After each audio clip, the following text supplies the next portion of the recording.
How do pop-up drink stands prevent cross-contamination? Pop-up drink stands prevent cross-contamination by using strict hygiene practices and separate tools for different tasks.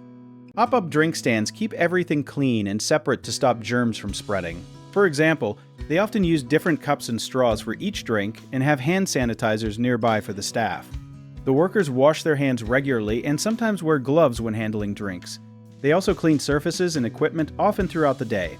Some stands use color-coded utensils or containers to make sure a tool used with one drink doesn't touch another. This is important because germs from one person's drink could make others sick if they mix.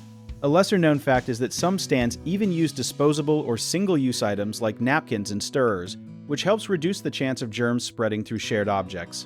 By following these rules, pop-up stands make sure each drink stays safe and clean for every customer. One common mistake is not washing hands enough, which can lead to germs spreading from person to person. Workers should always clean their hands before making a new drink, especially after touching money or other surfaces. Another issue is using the same utensils for different drinks without cleaning them first. This can cause cross-contamination, so it is better to have separate tools or wash them thoroughly between uses. Some stands forget to clean the equipment regularly, like blenders or ice scoops, which can build up bacteria over time. A good tip is to create a cleaning schedule that everyone follows so nothing gets missed during busy hours. If you need help with a project, search for trusted, affordable local contractors at www.bighomeprojects.com. Another option is to download our app, Job at Tier, where homeowners and property owners can list jobs and have home service experts and contractors reach out and message you back with their estimates.